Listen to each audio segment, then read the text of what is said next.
It affected me deeply, Yeah. because I wanted to tell stories, but I knew like how much could my spirit take. Yeah. I'm going out into the streets. I'm not making any money from this. Yeah. I'm doing this for the love of storytelling and the love of photography. Welcome to the Hidden City Podcast. I'm Grant. And I'm Doug, and we're here to share some of the incredible stories and people from Oak Cliff that you might not know. We're going to sit down with some of the visionaries, craftsmen, and business owners who have shaped Oak Cliff into what it is today. Oak Cliff is on the south bank of the Trinity River, a few miles south of downtown Dallas. While technically it was part of Dallas, it was its own city for a long time, and it still has that independent spirit. We'll dive into the history and the spirit of this place, exploring the different challenges and successes that defined it. This is The Hidden City, a podcast about the people and the stories that make Oak Cliff extraordinary.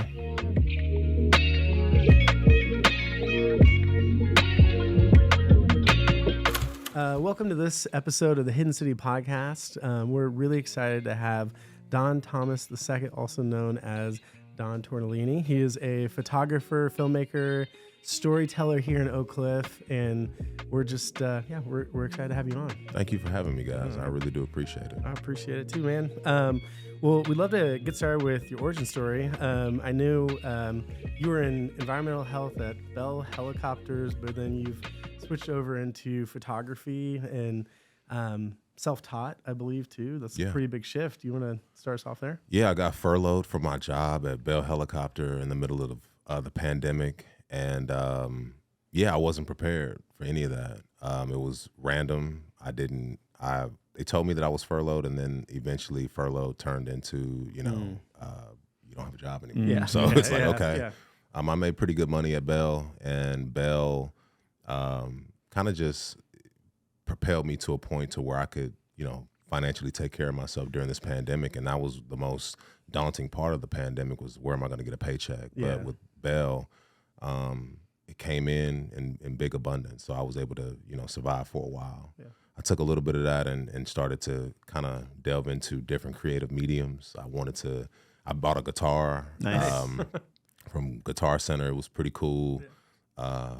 And I played it for a while. I played it for about a month, and, Fender was giving free classes online. And I would log in, wake up in the morning, do some, riffs and some scales or whatever. And I thought I was going to be like Lenny Kravitz. I was going to be at Deep Ellum playing the guitar. And unfortunately, it didn't happen that way because, Just teaching yourself online. It was cool. But, you get to a point where it's like, okay, I want people to hear. Yeah. And there's no one outside. Everybody's inside. Right. So I was like, okay, well, I'm going to sell my guitar. And I bought DJ equipment. I ended up keeping the DJ equipment, trying to teach myself how to mix and, delve into DJing and things of that nature. But again, another creative medium where I was like, okay, let me try something else. Landed on photography because I went into Don's Photo Equipment. It was on Irving Boulevard at the time. And I met this gentleman by the name of Todd. And, I talked to him, and he was like, what do you want to do? What kind of photographs do you want to take? And I said, I don't really know. I just want to, pour my time into something. So he sold me a Canon A1. He showed me how to use it. He gave me a roll of film, and I went out into the streets of Dallas and started photographing. And I wasn't good at all. I was terrible. I just picked it up and realized, like, okay, I'm gonna, photograph and try to take pictures. I didn't have any kind of intent or anything. I just wanted to photograph, and got them developed and realized, like, man, you have no metrics in the way that you shoot. You don't have any kind of intention with the way that you're photographing. You're just taking pictures and wasting essentially money. I was about to say, film is expensive. That's a hard one to do. Yeah. And Don's Photo is a great spot, man. Yeah, that's cool. That's where I started. Yeah, that's great. So I photographed and got to that point again where it was like, okay, I'm about to quit this and do something else. And it was like, no, you're not about to quit this. You're about to teach yourself how to photograph. You're about to, find people that inspire you, find something that can really, make you a student of photography. So what do you think it was that propelled you forward with photography rather than, some of the other music stuff that you were doing? I think timing. Where I was at that time, I was also helping Taylor Torrance with the free food program, as a volunteer. Yeah. And in that time, I was looking at what ways can I turn my photography into storytelling? you know, instead of just taking pictures. And, you know, I was looking at what Fort Oak Cliff was doing at Glendale Shopping Center. And I said, you know what, this is something that needs to be documented. Something's happening. Is that where Village Oak Cliff came from? It didn't come from that specifically, but remnants of it was a part of like seeing the community and where it was during the pandemic and realizing who's telling our story. Yeah, I remember seeing the Instagram pop up and just being like, who is this? What's going on? Like, here's someone capturing the neighborhood. And like, yeah, man, it's awesome. So, okay, it kind of a little bit from there, but you were at Fort Oak Cliff and capturing a lot. What was happening? Yeah, I was a volunteer first, and then I had the camera and I started transitioning from volunteer to kind of, you know, moment capture. So I was just photographing essentially what I was doing when I was a volunteer. Oh, cool. And when I was photographing, it was just like, man, this is magical. Like, this is something like that needs to be documented. I was there to document it. And I remember one of my first roles that I had, I showed Taylor, and I thought that the photographs were terrible. Yeah. You know, I was accidentally double exposing photographs. And I showed some of the photos to Taylor, and he thought that they were beautiful. He thought, you know, this is a moment in time that needed to be documented, and I did it. And, you know, that birthed into an opportunity that he brought to me to document him for the Trust for Public Land magazine. And that was my first opportunity to make money from photography. So that came from Taylor Torrance. Shout out him and Fort Oak Cliff and Xavier and everybody, man. Like, it started awesome. there. That's a start, yeah. Absolutely. And that's a big moment, too. That first, I remember I worked for a newspaper. That was the first time I got paid for photography. And you don't forget that. Never. Like, it's, never. I'll never forget that first paycheck. Yeah. That first time I saw Don Tortellini in print. Yeah. It became real at that point. Yeah. It's something going from like a hobby or something you're learning to like, oh, somebody actually wants to give me money to do this. Yeah. And shout out to Taylor, like you said. It felt like I was doing something wrong. It was like, I can make money off of this. that was for me. I started working for the newspaper at Texas A&M, and I thought it was a volunteer position. And after 2 weeks, they came in. They're like, "Where do you want your paycheck to go?" I was like, "It's a good feeling." I was like, "What?" And they're like, "Yeah, you made $95." Yeah, I was like, "What?" And it's like not even a lot of a photo or something. I was like, "Just the principle." It's just the principle of it. It wasn't even a lot of money. My mind, and it was so cool, man. Yeah, it was a super cool feeling. Yeah. So I'll never forget that. Nice. Shout out to Taylor for sure. Yeah, we love what Taylor's doing. He's killing it. Yeah, it's my guy. Well, man, tell us. Okay, Florida State. You were at film school there. You had a bad experience, and then ended up at UNT working on some projects. Like, walk us through some of the time in those moments, man. So UNT, I'm actually an alum of UNT. That's where I got my bachelor's. Nice. So before I went to film school, the University of North Texas honored me by making me the first and only student in the history of the university to be added to the Special Collections Library. Wow. Oh my goodness. So they added my photographs clause into the Special Collections Library. That relationship was cultivated before Florida State. Okay. I went to Florida State because I had applied to many different schools and they were the only ones who accepted me. So I love talking about my losses because I like normalizing the process. I applied to 6 schools. I got denied by 5. Florida State gave me a scholarship to go to school. Yeah. I went to Florida State as a cinematography specialist, not by choice, but because that was the only way that I could accept money, is by them telling me that this is what you're going to study in order for you to accept the money. Never thought about being a cinematographer. Didn't really know much about cinematography. They just thought that I would make a good fit because I had a photography background. They loved my photographs and the storytelling that I had with Oak Cliff, and they said it's a good fit. Yeah. Okay, cool. I get there. You know, when you meet people from all different walks of life, different ages, different races, different sexes, and from all over the world, you know, of course, there's going to be differentiation in the way that you, you know, create. Yeah. That's just natural. I think the issue that I had mainly was that, you know, they brought me into a program that is still growing. You know, they have people who have made great films, but ultimately under this leadership that we had with our dean, he had not had anyone who had made it to the level of, you know, a Barry Jenkins or a Wes Ball. You know, he didn't have his own. He's still trying to find his own, you know, Reggie Bush or Matt Leinart or something, his own Heisman Trophy. Yeah. So he's still, you know, looking for the identity of his own, you know, how to take that identity and put that into his program and make it his own. Yeah. So he brought me. I was one of his strongest candidates. It was only 2 of us that received scholarships. I was one.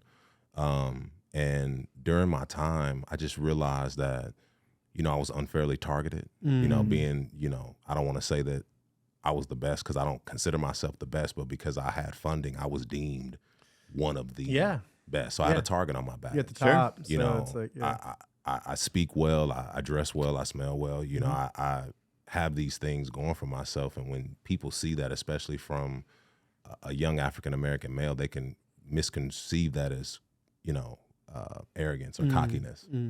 I was never arrogant. I never felt like I was better than anyone. Yeah. All I wanted to do was, make my program better and make those around me better. Yeah. That's it.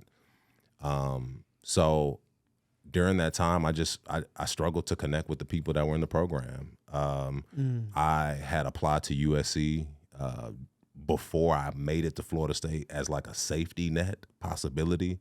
I got waitlist admitted, and I shared with the administration that I was waitlist admitted. And from that moment forward, they took that as, how dare you? Oh, how dare you have a chose second? The wrong side. How like dare whatever. you? How dare you?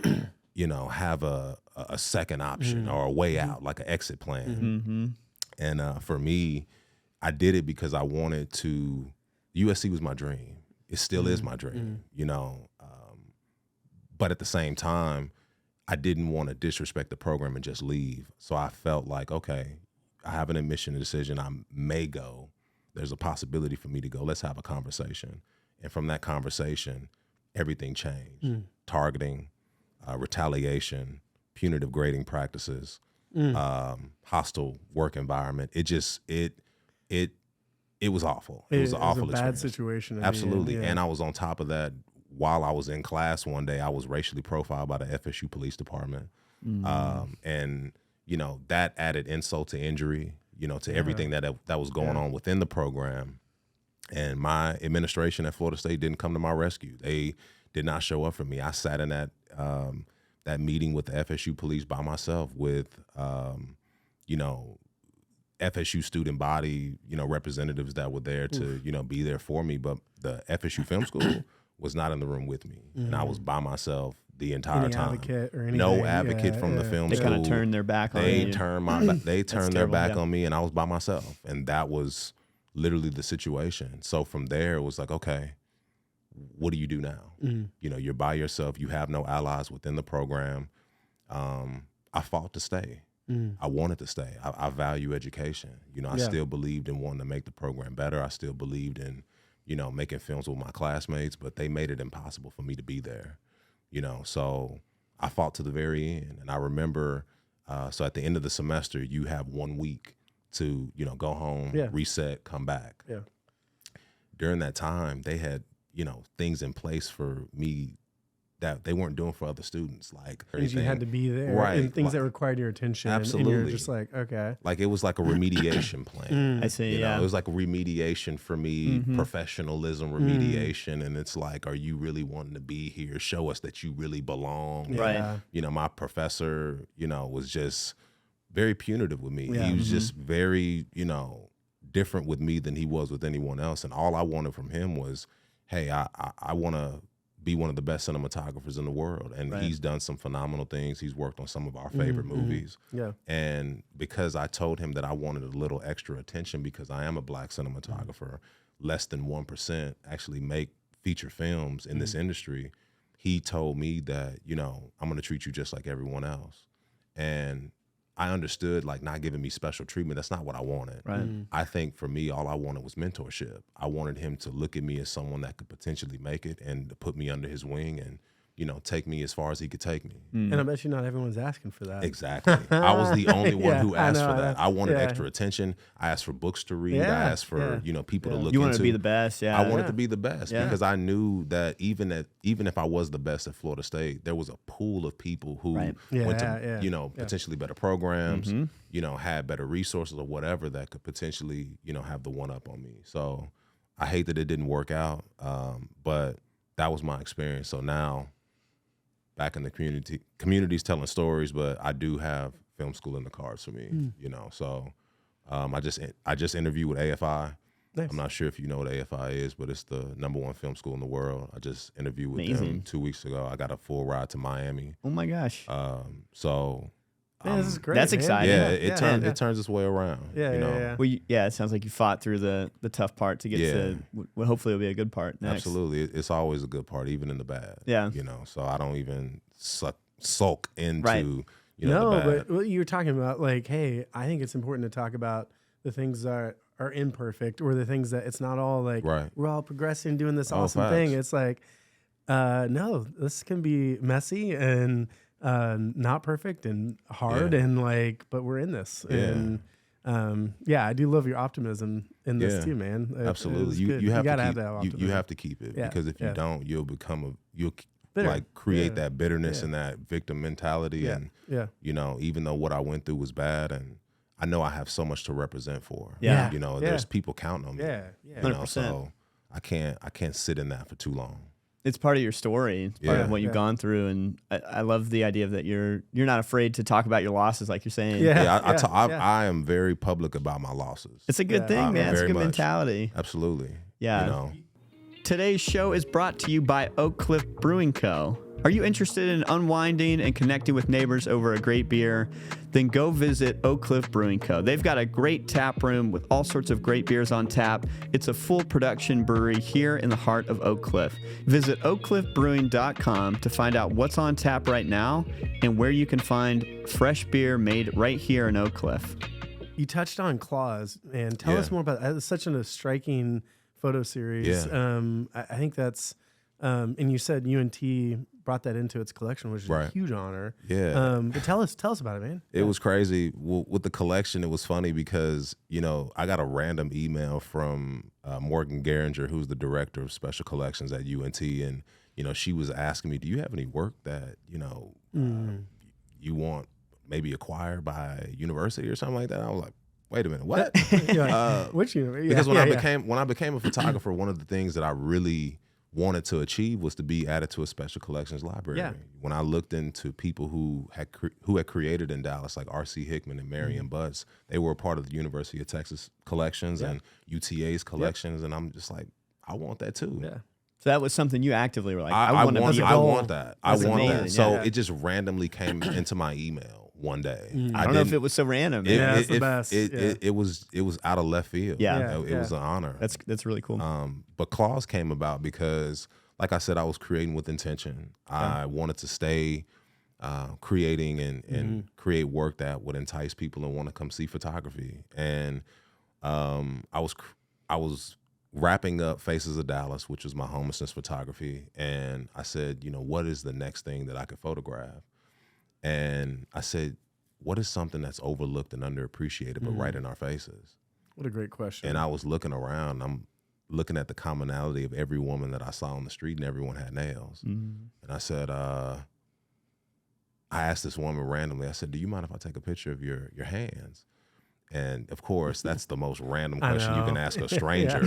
Like, do you have a? Takes a little courage to even ask it. That's a photographer, right? You gotta get over. But yes, but it's the way that you ask it. I didn't ask it in a weird kind of way. Oh, for sure. It was most definitely like, let me give you context as to why I think I just struck gold with something. So I took the photograph, and it was a photograph of a woman like holding her hand over her face. She had a skeleton tattoo on her palm or on the top of her hand, and that was kind of like the beginning of Claws. And I just started photographing women's nails for like 2 months, from October to November. I printed it and had an exhibition at the Wrights Twins Gallery on Exposition in South Dallas, and no PR, no radio, no television, no nothing. 200 people came. That's awesome. Yeah, I mean the details and the story that are in the nails too. It's just remarkable. It was word of mouth. So a lot of people came just off of what they heard, and I was going to nail shops like, hey, I'm having an exhibition, come, like just randomly popping in, just dropping off little flyers, like definitely boots to ground type of promotion on the exhibition. So that's kind of how that went. Man. I love it. You briefly mentioned Faces of Dallas. Can you tell us a little bit more about that campaign? Yeah. So when I photographed in the beginning, and I was photographing the city, I walked everywhere I went. I didn't ride my bike. I just walked downtown, and the first people that I would see are homeless people. And I have an Eagle Scout background, so, you know, service is something that I've been doing ever since I was 9. So when you think about just the way that you approach a person, you know, it's more of a testament of the kind of person that I am than the kind of photography that I take. So I had a very holistic approach when I approached people. I treated them as if I was in their shoes. I wanted to respect them. I wanted to tell their stories. I wanted to get consent from them. That was the biggest thing. I wanted the photographs to be portraits. I didn't want photographs of like people's wrists and ankles and shoulders and them sleeping and things of that nature. Everything was consensual. So in order to do that, you have to have conversation. So and you have to treat them like a human. Absolutely. Like I think that's right.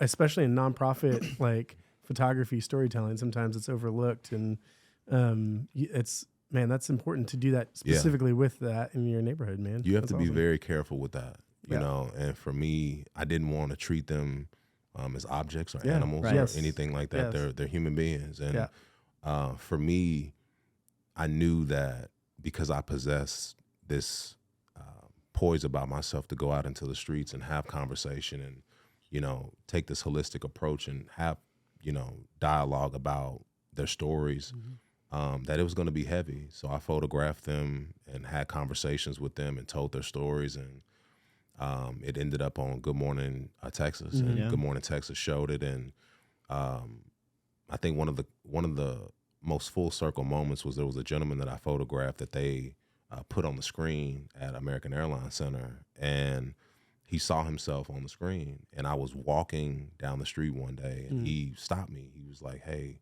you know, I saw myself on the screen." And he told me, he was just like, "Thank you for telling our stories. You know, no one else comes out here with intent to, you know, tell our stories." That was one of the things that happened. Another thing that happened was there was a guy who found my Instagram. He knew one of the gentlemen that I had photographed from Ohio. How he found Faces of Dallas on my Instagram, he had been looking for this gentleman for years. Oh my goodness. For years. I unfortunately don't keep contact with the people that I photograph, so I don't know how to reach them. Yeah. You know, they're always on the move. You know, they move around. Yeah. But the fact that my story had that much reach to potentially connect someone to someone that is in search Dallas. of someone that they're in Dallas. Yeah.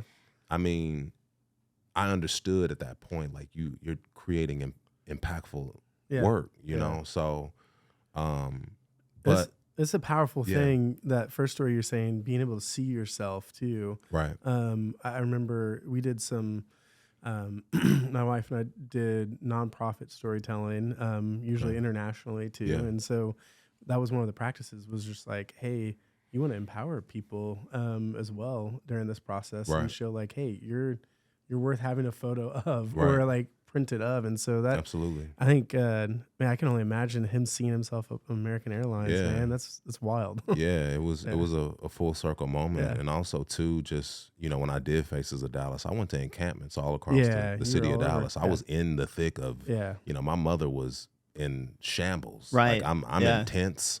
You know, I'm seeing things that I've never seen. Yeah. You know, and a part of that, like with good, there is bad. Oh yeah. You know, so when you're in an encampment, like they're in a place where they're not supposed to be doing things that they're not supposed to do. Right. You know, so when you meet people, you get their stories.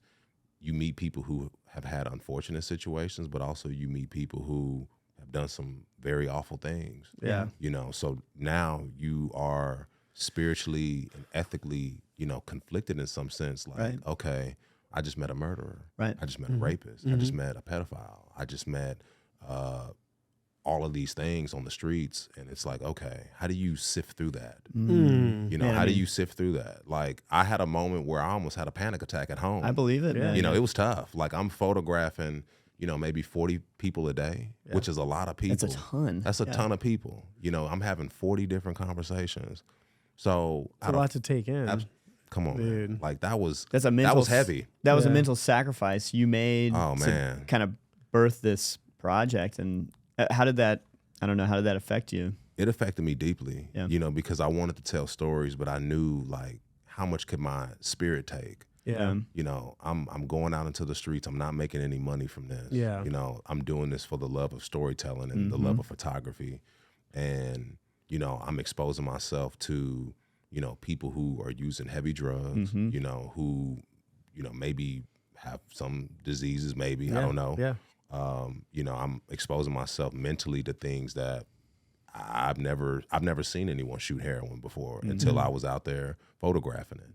You know, so these are things that I was really exposed to. And in Dallas too. I mean, I think there's the book God Save Texas. I forget who wrote it, but it's an author down in Austin. He was the New Yorker editor was like, "Hey, explain Texas to us." And so that was his prompt, and he was like, "All right, I'll explain it." And in Dallas, he talks about the homelessness, how Dallas is so new, it's clean, it's something, the homelessness you almost don't want to talk about or go and see. And so I feel like that's a service even too, because it gets moved, or they get moved, these encampments, all this. They get shut down. They get shut down, but like, here's you going in and being like, okay, here's humans. Yeah. I'm going to go talk to these humans. Yeah. I'm going to And it might be take messy. the burden. And But it's right here. It's in Dallas. Right, These it's are in Dallas, man. It's Like where we're at. homeless relations, or homeless solutions that Dallas has in place. They will go out and try to, you know, place homeless people in, you know, places. But I've seen a sweep. I've seen two sweeps, and sweeps are brutal. Yeah. They're not. I mean, you see people's homes get, you know, destroyed. You see things get, you know, thrown away. It's just, it's the unfortunate part about homelessness, but that's something that I witnessed. So tell us, like, how long of a time period was this process? Yeah, with Faces of Dallas, it kind of started in October, and the thing about the process was I had a meeting with Tim Rogers and the CEO of D Magazine about, you know, potentially making this a photo journal, or a photo essay, I'm sorry. It was a photo essay that they were going to try to put in print.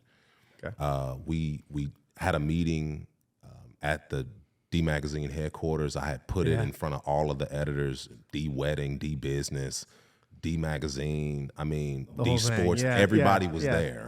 What was that experience like? Everybody was there. It was intense. like, it's downtown. Absolutely. First of all, I'd only been a photographer for maybe a year at that point. And to get a meeting with them to be able to present the work was insane. Cool. You know? That doesn't happen to a lot of photographers. Exactly. So, you know, I create this proposal and this presentation like, hey, this is how I would love to have my photography incorporated into D Magazine. I see what you guys are doing. I see you have a senior photographer. Don't want to step on her toes, but I do feel like I could fit right here in this little world of the magazine. You can implement me in D Wedding this way. You can implement me in D Magazine this way, D Sports this way, D Business this way. And it's like I had my own little, you know, real estate that I wanted to, you know, be a part of in D Magazine. With the homelessness photography, Tim Rogers and I spoke about, you know, a photo essay being implemented into the potential holiday issue, which, you know, normally during the holiday issue with D Magazine, they're talking about where you can get the best cookies and, you know, trinkets and gifts, all of that. I proposed, let's put a spin on it. Let's not talk about gingerbread houses. Let's talk about what's really happening in the city of Dallas on the holiday season. Man, who doesn't have you know, a good Christmas? Let's talk about them. Yeah, was there part of this whole thing too? Yeah. It was like they loved that I had pretty much the balls to ask that. Right, you know, right. Because that's a very gutsy thing to say. No one is gonna like try to come in between D Magazine and the gingerbread house and you know, who has the best, you know, cakes and cookies. No. So I wanted to take that away from D Magazine for a month, just for that time, and show homelessness photography. That's what I wanted to do. They liked the idea. In print, they work 2 months out. Oh, okay. So it's not like, so it's October. They're trying to figure out November. They're almost done. They're trying to make November. And in October, they're worried about December. Yeah. So October, I was finished. I said, okay, cool. I got the runaround, like, hey, we're trying to place it and da-da-da. So they were looking for a writer. And that's where the beef of everything happens in magazines is, or editorial, is the writing. How, me personally, I offered to write it because I photographed it. I can write my own. No one knows no one knows the context of the photography than the photographer. like A photo essay. right? It's a Yeah, photo yeah, essay. yeah. Let me write my own Yeah. or my own Yeah. excerpt to what I did. They wanted to get a writer who they had a relationship with. Got it. I understood. Okay, cool. You don't want to pay me to write? Fine. They couldn't find a writer who could complement the photography that I had taken. Okay, cool. Can we still run the photography and maybe just implement it somewhere? They were like, we're trying. Finally, it got to the point where it's like, okay, we'll pay you for what you've done, but we're not going to run it. Oh, no. Before that, they said, we're going to run it online. We're not going to do editorial. We're not going to do in print. That's what I wanted. I've been telling people I'm going to be in D Magazine. I'm going to be in D Magazine. Yeah. No, they pulled it. It's like, okay, well, it's still going to run online.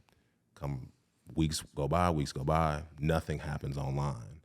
Then they finally say, okay, well, Don, let's have a meeting. Let's talk about it.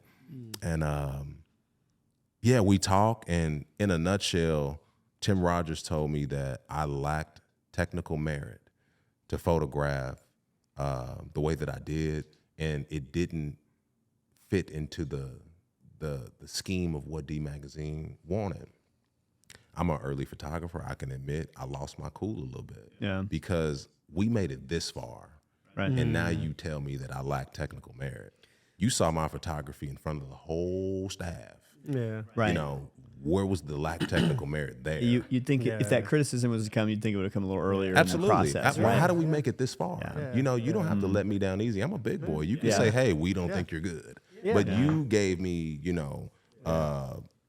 media credentials to go shoot concerts and all these things. Like, you could have stopped that right there where it began. Yeah, that's interesting. And you let it go all the way where I'm promoting D Magazine and making me look like. The reason why I took it so hard is because that was the first hit to my creative integrity. Fair. And it hurt. I'm just like, man, like I'm out here looking foolish. Yeah, all of a sudden you feel like the rug was pulled out from underneath. It was tough. I needed that early, and I'm glad that it happened. Thank you, D Magazine. Thank you, Tim Rogers, because I learned a lesson. I'm slower to anger at that point. Like I know, just things don't get married to things. Things happen. Keep going. And keep going. You just got to keep going, man. Like that's the big thing. You got to keep going. Because there's other things at play that hey, maybe they weren't being honest with you. Yeah. And you got that, but it's like, all right, pick your camera up and keep going. You got to keep going, That's man. A lesson learned, like you said. Absolutely. Yeah, that's a really good way to look at it. You got to keep going. That's it. So. Today's show is brought to you by Waxspace. Are you looking for a place in Oak Cliff to connect and meet other neighbors? Then Waxspace is the place for you. Come join the Neighborhood Work Club, and for just $80 a month, you can get all the things you need to be productive at work. Why work from home when you can work from a place with other neighbors? We've got cold brew, fresh coffee all day, phone booths for your meetings. We've got a podcast studio and a lot of other amenities here. So visit thewaxspace.com to learn more and sign up today. Well, man, the hat you're wearing, dear Oscar. Yeah. You've got to tell us about this. I feel like the audience probably doesn't know much of the story. Right. I know it was a film that you showcased at Texas Theater, right? Yeah. About 500 people or so came out. It was a big turnout. Huge success. Yeah. Tell us about the story and kind of your role. Yeah, I can start from the very beginning. Do it. So under the umbrella of The Village, I wanted to start making short films. And The Village is a preservation of culture through photography and cinematography meant to, capture the essence of the community of Oak Cliff. So one of the women that I had photographed was by the name of Emma Rogers. She had a bookstore in Wynwood Shopping Center back in the 90s and early 2000s called Black Images. She's a patron of La Calle Doce. And I had told her what it was that I wanted to do. She connected me to Alma, which is Mrs. Sanchez's sister. Alma pretty much said, hey, come to this meeting that we have. We have a staff meeting on Tuesdays. And, just bring whatever you got. I was like, okay.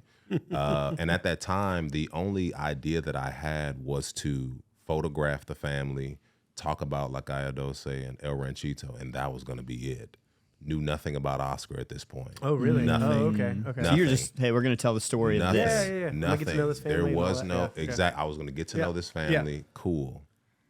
On the day before the meeting, I just randomly Googled Lakaya Dose. Yeah, like doing a little research. Did a little research because, I'm not a big research guy. I don't like doing research, but, why not? It means 12th Street. You might want to do some research just to kind of just for gigs, whatever. Yeah. I Googled, and the first thing I saw was the Dallas Observer article about Oscar. Mm-hmm. And that was the first time that I had heard about Oscar and what happened to him. It's a 17-page article that is utterly like a smear campaign on the entire family. And I was just like, okay, maybe things just changed a little bit. Yeah. I still had the intention of being able to, honor the family, tell their story, and, present their story through the village. But I felt connected to Oscar when I read the story because I didn't like how, the article was attacking him from the grave. Mm-hmm. I didn't like how, and I don't know this man, I don't know this family, I don't know them at all, but I knew the power of what it was that I could do to heal this family.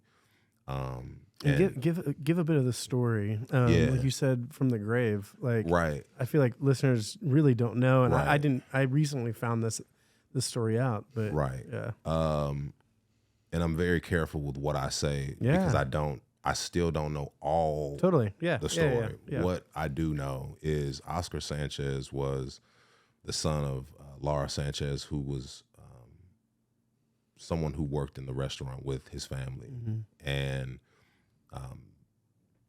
on a day in January, or on a day when, he was on his way to work, he was rear-ended by someone, and he got out of the car to check to see, what was going on to his car. And he's on the phone with his mother.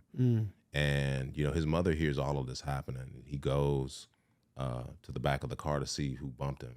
And two people jump out of the car, take him, and leave his car there. The phone cuts, and he was kidnapped. Just kidnapped him. Yeah. Right. Yeah. Long story short, two people that worked in the restaurant in La Calle Dose kidnapped him for ransom money, for money that they thought Mrs. Sanchez had at the time. They wanted cash for Oscar, and when they weren't able to get it to them, she offered everything that she had. Mrs. Sanchez offered everything that she had. That wasn't enough. So ultimately, when they didn't meet the demands of the people who kidnapped him, they killed him. And during that time, Mrs. Sanchez was developing thyroid cancer when all of this was happening. So it was a situation where when the trial came around, she wasn't even able to testify against her son's killers. So when I heard about the story, her and I sat down, we talked, we were bound in grief because I had lost my father, she had lost her son. And we really got connected together. Because how can a young African-American male and a older, Hispanic woman connect? We're bound in our own, grief. I'm still grieving my father and she's still grieving her son. And at that moment, that's when Dear Oscar was created. When I went to the meeting to have the meeting with Alma and the family, that was like an introduction to me to the family. And I started from the bottom all the way to the top. So I met cousins and Tias and Tios and You're meeting them all. everybody. You're meeting them it all. was just, uncles, aunts, cousins, everybody. Everybody was at that meeting. Wow. And I'm going from the bottom all the way to Miss Sanchez sat at the very end of the table. Yeah.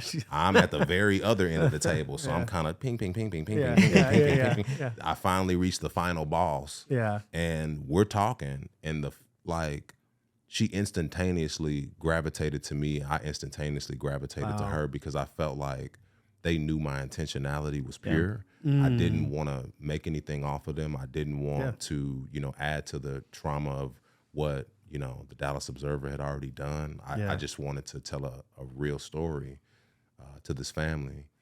When her and I had our meeting one-on-one, that's when we were able to really get into it and really like bond and understand the heaviness of the situation between, you know, her and her son, and, you know, the people who had kidnapped him, and the trial, and, you know, all of these things that were happening at a time that she wanted to show up, but part of her family didn't want her to, and part of her health wouldn't allow her to. And I think at that moment is where I started to craft the story of Dear Oscar, because it felt like she had things that she wanted to say to her son, for her son.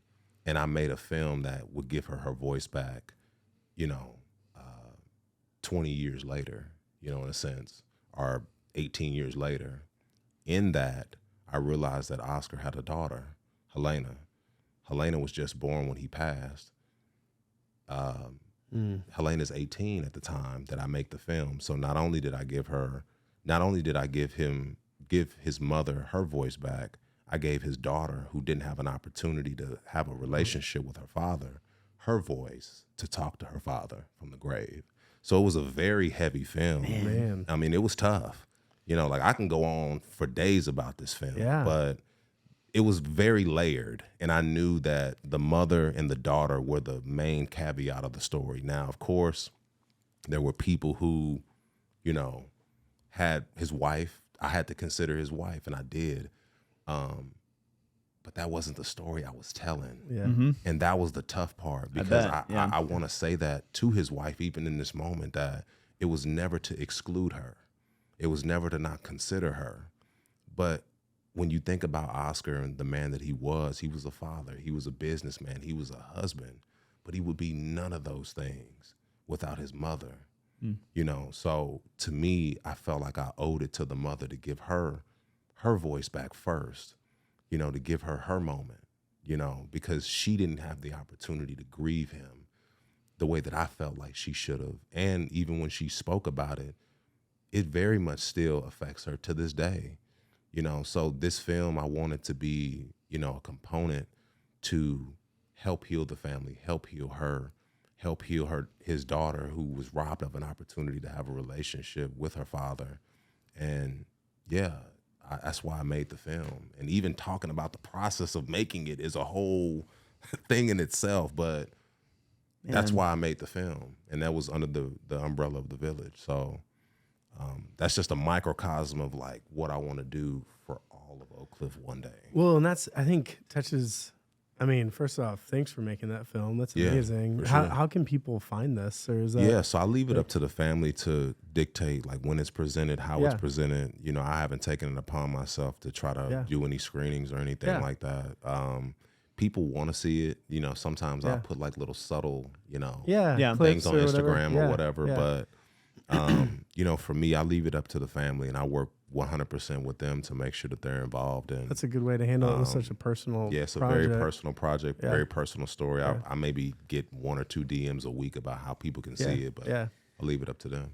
And you were just saying at the end there, that's what you want to do for all of Oak Cliff. Yeah. Tell us what you mean by that. Yeah, so many stories that have not been told in Oak Cliff that deserve to be told. And for me, I think, you know, whose responsibility is it to tell these stories? You know, whose responsibility is it to educate about the community of Oak Cliff? When you Google Oak Cliff and you see what pops up, the first thing that pops up are, you know, crime reports or all of the negative connotations that people have attached to the community. And for me, I knew that as I got better as a storyteller, that it would be my responsibility to, you know, change public perception. And when you think about mediums that have reach, think about sports, you think about, you know, media, you think about filmmaking, you think about music, you think about all of these things. Podcasting. I mean, you know, all of these things they cast big nets. Yeah. You know, so what is it that I have? I have photography and I have filmmaking. Yeah. You know, so one little person like myself wants to go off and learn the skills that are needed in order to, you know, make big budget films in this community. That's what I want to do. I want to be able to move the needle forward culturally, you know, artistically, cinematically. You know, when you think about films that are made in LA and they're made in the community of Compton or Watts or Los Angeles or whatever, it's just natural. We know about these places because they've been put in our face. LA, Brooklyn, you know, Harlem, they've been put in our face. Atlanta, you know, all of these places, they've been put in our face. Oak Cliff hasn't been put in the world's face. No one has thought to make films in Oak Cliff, maybe not pertaining directly to Oak Cliff, but when you have things that are made in a community, people gravitate to where things are made. And for me, I do want to make films that are directly impactful to Oak Cliff. I do want to tell stories of things, kind of like how Tarantino made Once Upon a Time in Hollywood. He told the story of the Manson murders, all while telling his own story. It's kind of like a little underhand of a story. Yeah. That's kind of what I want to do. I want to salute people in my films. I want to salute public figures in my films, like subtly. It doesn't have to be a film directly about That's where this the person. Creative process can really shine there. Yeah, I want to just tip my hat to people who have had their hands in Oak Cliff's, rise. And I think you were saying a second ago, something I think we really relate to with Hidden City Podcast is like when people think of Oak Cliff, they have this preconceived notion, or it's, and you're kind of like, a little bit, you're like, y'all, this is so different than what. There's a lot more optimism. There's a lot of really amazing things happening here in this neighborhood. And I hear that from you too, where you're like, I want to show this. Not to say bad stuff doesn't happen. Right, but bad stuff happens everywhere. Oh, for sure. But it is, when you think of the Dallas, the broader Metroplex, and people hear of Oak Cliff, you're like, y'all have no idea. I knew I had a responsibility to do the work that I was doing. When someone had DM'd me and said, hey, I saw your photography on Google. I was in the market for buying a home. I'm from Boston. And I was looking up, potential homes in Oak Cliff. And I was going and I'm scouring. And then I landed on the Village. And I started to look at the photography and the storytelling that you were doing. And he said, at first, before he had found the Village, he was like, I'm writing Oak Cliff off. I don't want to live there.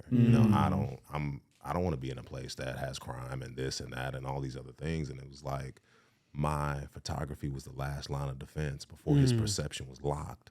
And at that very moment when I read the message, I was like, you have a duty and a responsibility. Even when you don't think that you have any kind of impact, you never know who's watching. That's you never true. know who may find your work. And even though he's one person and I'm one person, like, to change perception, that's power. You have the power to change perception, and when you go back to Dear Oscar and all the things that I've done, I've always tried to consider all of Oak Cliff, not just black Oak Cliff, not just white Oak Cliff, not just brown Oak Cliff, Oak Cliff as a whole. It's a melting pot, so you have to be, I've even found myself in the editing chair sometimes, like, you have to be careful how you edit something. When I was making a film, like, hold on, one wrong cut, and it's like now you're perpetuating Some something. other, You're perpetuating some other agenda that just with a hair margin of error like that. So I understood how careful I had to be with the way that I told stories and the way that I maneuvered as a photographer or a filmmaker. Just be careful, the way that you storytell, because Oak Cliff is big and it's a different. And it's the melting pot is what makes Oak Cliff in a lot of ways, I think. I mean, it's like tough to explain Oak Cliff without that. Right. Yeah. And it's pretty cool. Yeah. Well, tell us, I mean, I know we're getting closer to the end, but I wanted to shout out one big thing that happened. You said you were the first black artist at the Dallas Arboretum to showcase photography. Yeah, that's huge, man. I was the first black photographer to exhibit at the DeGoyer House. Wow. So the DeGoyer House is in the center, or kind of the wing of the Arboretum. I got the opportunity from the Arboretum 3 years ago to exhibit there. And, shout out Dustin. Dustin was a gentleman who works at the Arboretum who reached out, saw my work, thought that it was interesting, and he gave me the opportunity. Mary Bredinger, I was the CEO of the Arboretum. Thank you for the opportunity. And Terry Lindecker, I mean, just I'm thinking, I'm trying to sift. I'm sifting through the files of my brain like SpongeBob trying to find the file. And it's like I found it. You Terry got people Lindecker, who believe in you, man. Yeah, I'm so grateful for the Arboretum, because I think at that moment, that's when things kind of just, okay, you do this for real. in real life. You're not just like you're a hobbyist. No, you're for real. Yeah. People can come to the Arboretum and see you, and my face is everywhere, and you know, I'm on the news and I'm in newspapers, and you know, that's when the whole Don Tortellini thing, it was already real, but when you see it on a scale like the Arboretum in the summertime, when it's that's different. And that was the one thing that I made sure, like, it was supposed to be just like a little Juneteenth, like, oh, okay, little black artists come and see. No, we're not doing that.